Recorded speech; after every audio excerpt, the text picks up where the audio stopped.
কিভাবে নির্মমভাবে হত্যা করা হয়েছে। আর আশপাশে তো দেখছেন অনেক মানুষ এগিয়ে আসছে।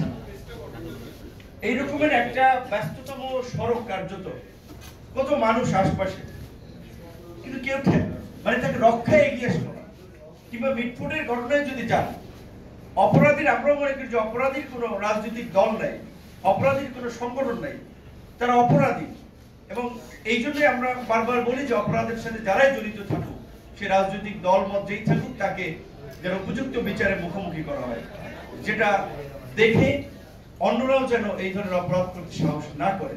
কিন্তু আমাদের আক্ষেপ এবং আফসোস হচ্ছে এই যে আমরা 24-এর গণ অভ্যুত্থানে অনেক কথা বললেন, আপনারা দেখেছেন যে মানুষ, ছাত্র কিংবা শ্রমিক টিন দিয়ে পুলিশের গুলি ঠেকানোর চেষ্টা করেছে, কিংবা কাঠ দিয়ে আপনার রাস্তায় নেমেছে, একটু সামনে ধরে রেখেছে, কারণ সে মানে বুঝতে পারছে যে গুলি আসতে পারে, তার গায়ে লাগতে পারে। এই সাহসী মানুষ আমরা দেখেছি। একজনের সামনে আরেকজন গুলিবিদ্ধ হয়েছে, তারপরে আন্দোলন থেকে কেউ সরে যায় না। কিংবা একজন আহত সহকর্মীকে কিভাবে সরিয়ে নিয়ে চিকিৎসা দেওয়া যায়, তার পাশে থাকা যায়, সেটা একটা মানবিক দৃষ্টান্ত আমরা এই গণ অভ্যুত্থানে দেখেছি।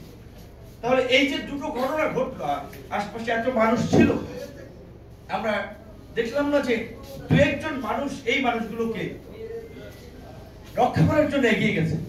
এখন দু একটা ঘটনা ধরেন, এই ধরনের ঘটনা অবশ্যই একটা নিন্দনীয় ঘটনা, জঘন্য ঘটনা, এই ধরনের ঘটনা ঘটবে আমরা চাই না। কিন্তু এই দু একটি ঘটনাকে আবার পুঁজি করে, দু একটি ঘটনাকে সেন্টার করে আবার সব শেষ হয়ে গেছে এই ধরনের আবার ধোয়া তোলা আমাদের ঠিক না।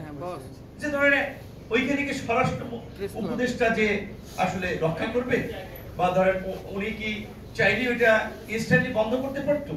আমাদের এইখানে এই ধরনের প্রবণতা সিস্টেম, এগুলো তো দীর্ঘদিন ধরে চলে আসছে। আমরা পরিবর্তন চাই, বিশেষ করে অন্যান্য সরকার, যে এই সরকারের প্রতি আমাদের যে একটা প্রত্যাশা ছিল, সেখানে আমরাও মনে করি যে আমরা বড় রকমের একটা ধাক্কা খেয়েছি। বিশেষ করে আমরা বারবার বলছি যে যেই পুলিশ এবং প্রশাসনকে ব্যবহার করে কার্যত রাজনৈতিক দলের, তো শেখ হাসিনা বা এই ফ্যাসিবাদের সবচেয়ে শক্তি এবং সবচেয়ে খুঁটির জোরটা ছিল প্রশাসন, পুলিশ প্রশাসন এবং জনপ্রশাসন। কিন্তু দেখেন গত 11 মাসে এই পুলিশ এবং জনপ্রশাসনের কি সংস্কারটা হয়েছে, কয়েকজনকে চাকরিচ্যুত করা হয়েছে, বরঞ্চ বিভিন্ন জনের সুপারিশে তাদের পুনর্বাসন হয়েছে, কয়েকজনকে সাময়িক সরিয়ে রেখেছিল, হেডকোয়ার্টারে সংযুক্তি দিয়েছে, কিংবা বিভিন্ন ধরেন কম গুরুত্বপূর্ণ দায়িত্ব দিয়েছে, কিন্তু তাদেরকে চাকরিচ্যুত কিন্তু করে নাই। আবার রাজনৈতিক ফিল্ডে এখন বিভিন্ন জায়গায় ধরেন আমার মাধ্যমে আসতেছে, এমনকি এই ঘটনাও তো দেখেছি যে এই ফ্যাসিবাদের দোষর তাদেরকে ছাড়ানোর জন্য থানা পর্যন্ত ঘেরাও হয়েছে। আমরা যদি ভেবে থাকি যে প্রশাসনে তাকে পুনর্বাসন করলে সে আমার পক্ষে কাজ করবে, রাজনীতিতে পুনর্বাসন করলে সে আমার পক্ষে লাঠিয়াল হবে, নির্বাচনের মাঠে শক্তি হবে, এটি কিন্তু হিতে বিপরীত হয়ে দাঁড়াবে।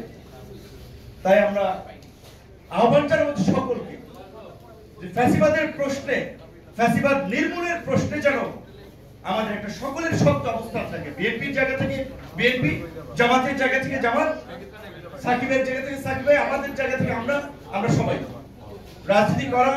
এখন অনেক মানুষের আগ্রহ তৈরি হচ্ছে, পরিস্থিতির কারণে অনেকে রাজনীতি যুক্ত হয়। আওয়ামী লীগকে নিয়ে রাজনীতি করতে হবে এত লোকের অভাব পড়ে নাই, কিন্তু এটা আমাদের মধ্যে একটু উপলব্ধিতে থাকা দরকার। আমরা অনেকেই কিন্তু পুনর্বাসন করছি। সংস্কারের প্রশ্নে সাকিব ভাই যেমনটা বলেছে যে জুলাই সনদের বিষয়ে যে আমরা অনেকগুলো বিষয়ে একমত পোষণ করেছি, কিন্তু জুলাইয়ের ঘোষণাপত্রে আমাদের প্রকৃত অর্থে যে প্রত্যাশা ছিল সেটির প্রতিফলন ঘটে নাই, বরঞ্চ এখানে কিছু কথা, মন গড়া কথা জুড়ে দেওয়া হয়েছে।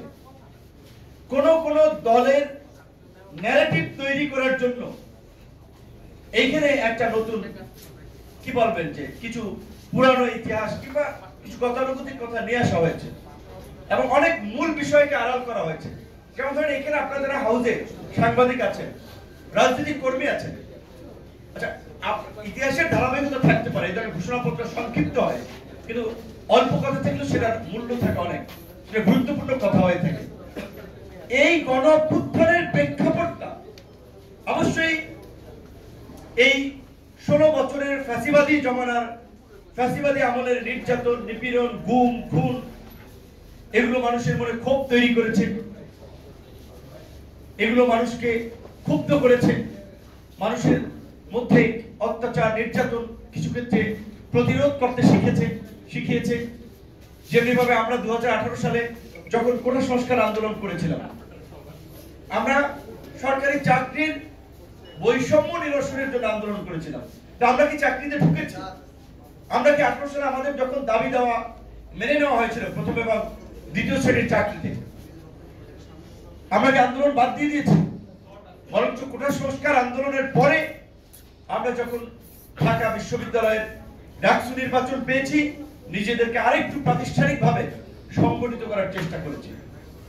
ডাকসু নির্বাচনের পরে ধারাবাহিকভাবে রাজনৈতিক সংগ্রামের মধ্যে দিয়ে একটা রাজনৈতিক দল তৈরি করেছি এবং এই 2018 সালে কোটা সংস্কার আন্দোলনেরই মাঝে আপনারা জানেন একটা নিরাপদ সড়ক আন্দোলন, যেটাকে অনেকে বলেছিল কিশোর বিদ্রোহ।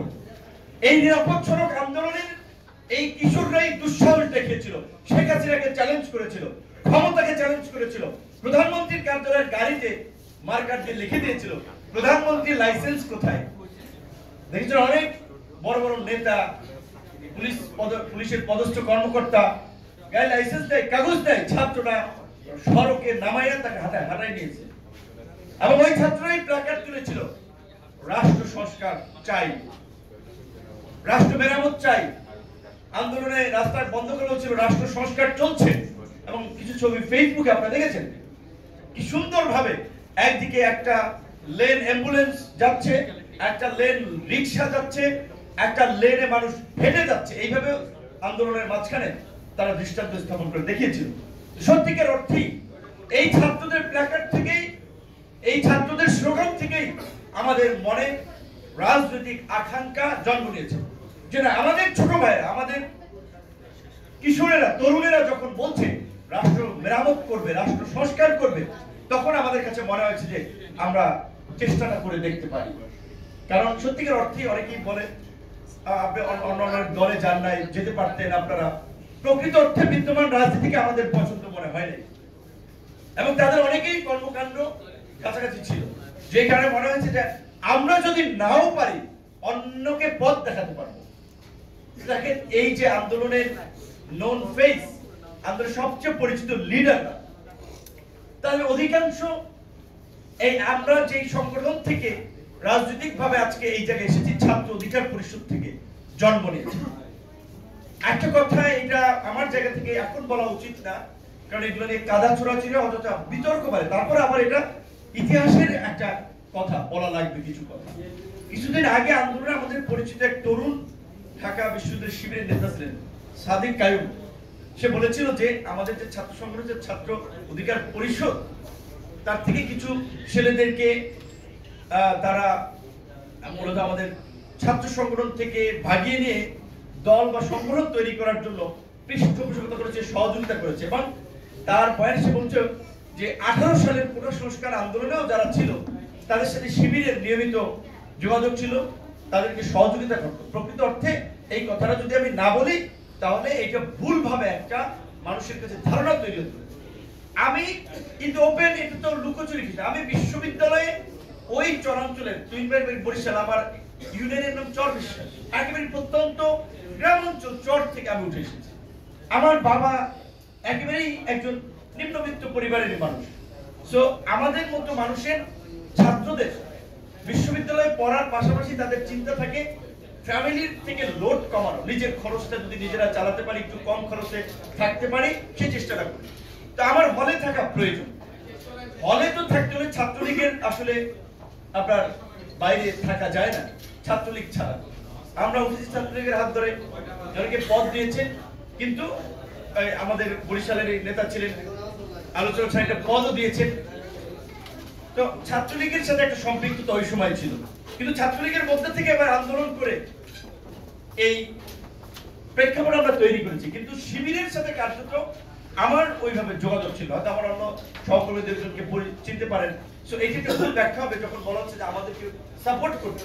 আমরা এই আন্দোলনের সময় আমরা দেখেছি আপনার এখন আন্দোলনের পরে যেভাবে বিভিন্ন রাজনৈতিক দল সংগঠনের মধ্যে ক্রেডিট নিয়ে একটা বিতর্ক হচ্ছে, এইটা আসলে আরেকটা আমাদের কাছে দৃষ্টিকটু মনে হয়েছে।